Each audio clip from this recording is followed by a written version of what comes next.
nosotros teníamos tres conceptos primordiales. El primero era el concepto de la masa, ¿no? Y entonces dijimos, pues si yo tengo una variable aleatoria x, entonces esta expresión, que normalmente es una función de x, es una que se llama masa.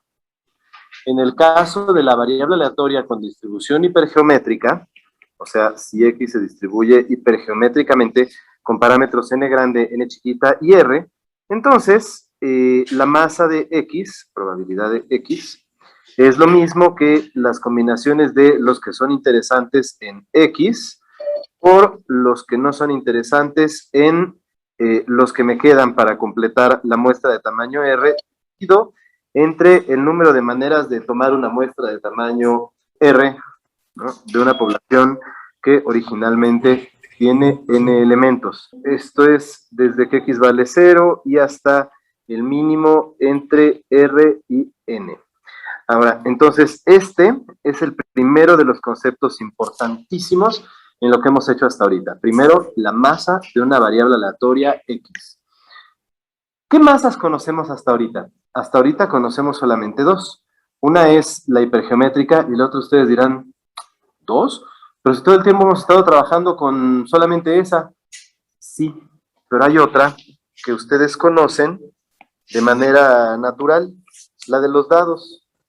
Entonces, sea x el resultado de lanzar un dado de n caras. Entonces, ¿están ustedes de acuerdo en que la probabilidad de que x igual a x para x chiquita desde 1 y hasta n es igual a 1 entre n? Esto para x igual a 1, 2 y así hasta la enésima cara. Esta variable aleatoria se llama variable aleatoria con distribución uniforme. En este caso, decimos que x tiene distribución uniforme desde el 1 y hasta la n. El fenómeno de la uniformidad en las variables aleatorias está presente en un montón de contextos, pero en un montón de contextos. Por ejemplo, cuando nosotros queremos, no sé, por ejemplo, elegir a un solo elemento de un conjunto que tiene n, entonces la opción más natural es precisamente tomar esta, para suponer que todos ellos son equiprobables. No siempre se cumple, pero a priori es lo más usual. En estadística, regularmente se supone esto a priori, es decir, que la distribución original es uniforme y después se prueba si eso se cumple o no se cumple. Lo que se hace en ese caso es hacer una prueba de hipótesis, y nuestra hipótesis nula en ese caso es que la distribución efectivamente es uniforme. Otro contexto en el que se presenta eso es, por ejemplo, en el cálculo actuarial de vida, en el cual nosotros tenemos ciertas probabilidades de muerte de un año a otro. Entonces, lo que nosotros hacemos para estimar la probabilidad de que una persona fallezca en algún mes en particular es simplemente tomar 1 entre 12. ¿Por qué? Pues porque es lo más natural. Claro que hay otros supuestos, claro que hay otras maneras de hacerlo, pero esa es la más sencilla de todas. La distribución no era uno de los tres conceptos fundamentales, pero sí es fundamental. Y es más, si me permiten refrasear lo que dije, de que íbamos a ver tres conceptos muy importantes, permítanme que sean 4, porque lo de la distribución es importante. Cuando uno platica de exactamente un valor, se refiere al símbolo igual. Si yo hablo de la función de distribución, entonces me refiero a que puede tomar todos los valores que están antes de x chiquita. Como x chiquita es un número, entonces normalmente escribiremos a la probabilidad de que x sea menor o igual que x como la probabilidad de que x sea igual a 0, más la probabilidad de que x sea igual a 1, más la probabilidad puntos suspensorios y hasta la probabilidad de que x sea igual a x chiquita. Desde un punto de vista matemático, la función de distribución se escribe como la suma de las funciones de masa. Entonces, este es el segundo concepto básico. Primero, masa. Segundo, distribución. El tercer concepto muy importante de lo que hemos estado revisando ahorita es el concepto de esperanza matemática. Una esperanza matemática es un promedio. es un promedio. Y de hecho, es un promedio ponderado. A la esperanza matemática se le conoce con varios nombres. Uno de ellos es precisamente este, promedio ponderado, pero tiene más. Por ejemplo, se llama media, por ejemplo, se llama simplemente promedio, por ejemplo, se llama centro de masa, por ejemplo, se llama primer momento de masa. La esperanza de una variable aleatoria X, como es un promedio ponderado, pues es la suma desde que X vale 0 y hasta donde recorra la variable aleatoria de X por su peso, X por P de X, y mu es la esperanza matemática de la variable aleatoria X. Entonces, esto se llama ley débil de los grandes números. ¿Y qué cosa es esto? Esto de aquí es ni más ni menos que el promedio lineal. Lo que está diciendo esta expresión es que si yo me tomo una sucesión lo suficientemente larga de realizaciones de la variable aleatoria, entonces me da lo mismo tomar a la esperanza matemática, así como les enseñé en la lámina anterior, y hacerlo así. Y el cuarto concepto importante, digo nada más para cerrar el tema de los 4 conceptos importantes, es el de la varianza. La varianza de una variable aleatoria que se llama X está dada por la esperanza de X menos mu al cuadrado. La varianza es una distancia de la media, es un promedio de qué tanto se aleja la variable aleatoria de la media. Todas las variables aleatorias de las que les platiqué, la hipergeométrica, la binomial, la Poisson, la binomial negativa, la exponencial, la gamma, todas ellas tienen en común el hecho de que todas ellas tienen parámetros. Cuando tienen parámetros, lo que eso quiere decir es que yo puedo calcular, por ejemplo, la masa, o por ejemplo la distribución, o por ejemplo la esperanza, o por ejemplo la varianza, con una fórmula.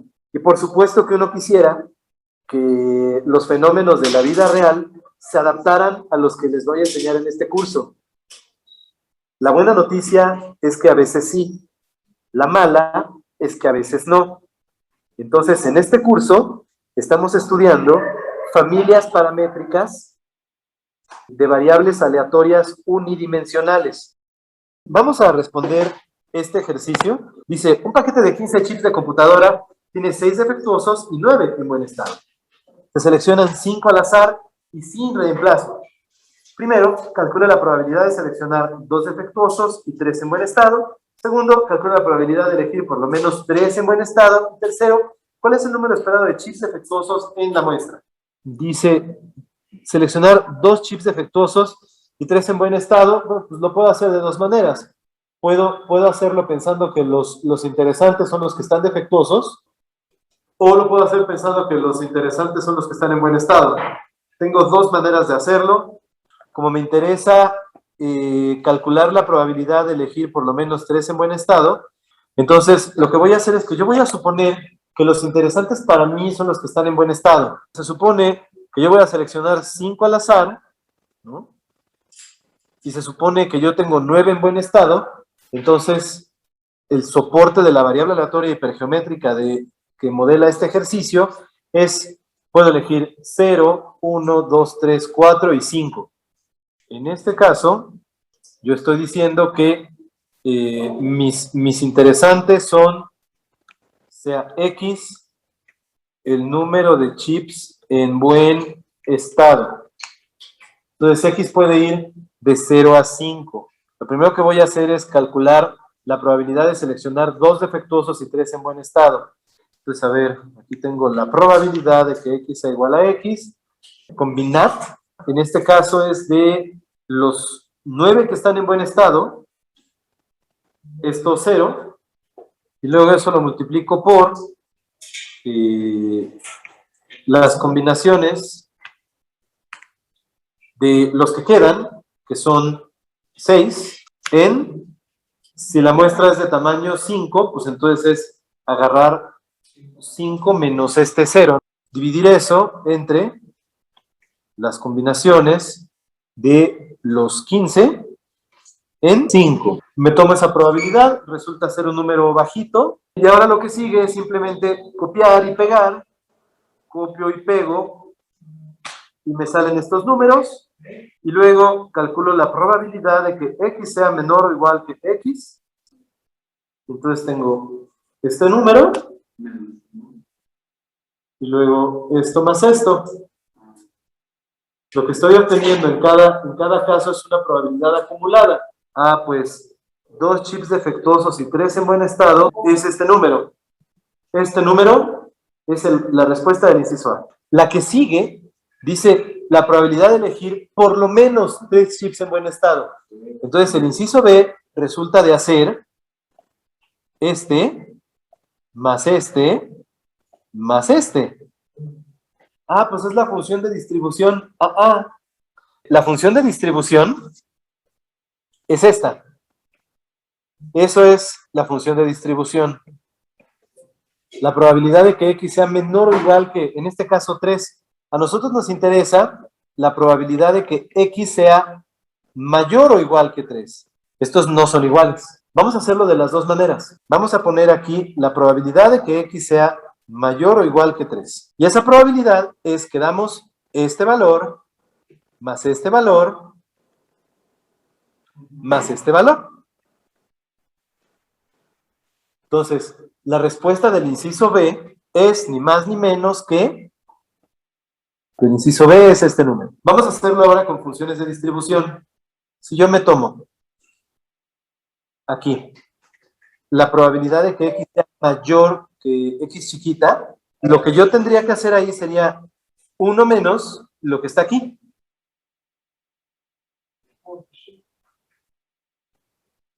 Observen que mientras que la función de distribución es una función no decreciente, la función de supervivencia es una función no creciente. ¿Por qué? Si lo que nosotros queremos calcular es la probabilidad de que X sea mayor o igual que 3, resulta que el valor que coincide con lo que buscamos es la probabilidad de que X sea mayor que 2. ¿Podemos utilizar la función de distribución? Sí, nada más que nos regresamos un puntito. Cuando digo este número, lo que estoy diciendo es la probabilidad de que sea más que 2, pero estrictamente más que 2. Cuando lo decimos de esta manera, nos damos cuenta de que pues es como hacer sinónimos. Bien, ahora entonces dice, ¿cuál es el número esperado de chips defectuosos en la muestra? Pues vamos a hacerlo de varias maneras. Una de ellas va a ser para calcular la esperanza de X. Bueno, pues a mí se me ocurre que puedo hacer la suma de todos estos. Vamos a hacerlo así. Vamos a hacer suma producto de las masas con las etiquetas de las partículas estas. Ya listo. Lo que estoy haciendo es este por este, este por este, este por este, y luego sumo todos. O sea, la definición de esperanza. ¿Cómo se define la esperanza de X? Bueno, pues lo único que hay que hacer es tomarme 0 por la probabilidad de que me dé 0, más 1 por la probabilidad de que me dé 1, más 2 por la probabilidad de que me dé 2, más 2 por la probabilidad de que me dé 2, más 3 por la probabilidad de que me dé 3, más 4 por la de que me dé 4, más 5 por la probabilidad de que me dé 5.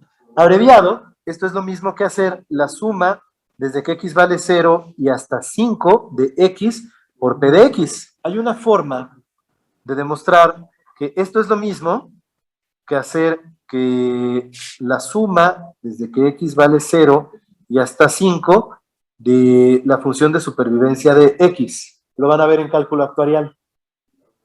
La forma se llama suma por partes. Ahí donde nosotros hacíamos integración por partes, teníamos la integral de U por el diferencial de B. Esto se entendía como un diferencial. En el caso de la suma, se entiende como una diferencia. La masa es una diferencia hacia adelante de la distribución. En ese sentido, una masa funciona igualito que una derivada. Y efectivamente, así como en cálculo diferencial e integral hay regla de integración por partes, en cálculo discreto, en ecuaciones en diferencias, hay una regla de suma por partes. Ah, por cierto, hay todavía otra forma de calcular la esperanza. Para el caso hipergeométrico, nosotros teníamos que, pues nomás había que multiplicar R chiquita por N chiquita entre N grandota. Cuando nosotros tenemos parámetros, entonces a lo que podemos aspirar es a tener formulitas. ¿Y por qué? Pues porque son modelos que son útiles. Si tienes formulita, entonces es fácil estudiar cosas con esas herramientas. Lo difícil es cuando no tienes formulita. Y por último, la varianza. Antes de calcular la varianza, vamos a calcular x menos la media de x y eso elevado al cuadrado. Porque la varianza de x se define como la esperanza de x menos la esperanza de x, esto al cuadrado. Y como aquí estoy hablando de una esperanza, igual que aquí, pues entonces una manera natural de hacer esto es tomarme 0 menos la esperanza de x al cuadrado por la probabilidad de 0 más 1 menos la esperanza de x al cuadrado por la probabilidad de que me dé 1 más 2 menos la esperanza de x al cuadrado por la probabilidad de que me dé un 2 más 3 menos la esperanza de x al cuadrado por la probabilidad de que me dé un 3 más 4 menos la esperanza de x al cuadrado por la probabilidad de que me dé un 4 más 5 menos la esperanza de x al cuadrado por la probabilidad de que me dé 5. Es decir, en este sentido, es que la varianza funciona como un promedio. Ok, entonces aquí voy. Dice que aquí voy a hacer este 0 menos el 3 elevado al cuadrado. Una característica importante de todas las distancias es que las distancias son positivas. Por esa razón es que, por ejemplo, tomar el cuadrado, pues en realidad no está tan mal. Lo tomo al cuadrado. Ahora, la varianza de x, pues es simplemente la ponderación de todos estos con sus respectivas masas. Entonces es un suma producto de estos con estos. La respuesta de la C es 5 menos 3.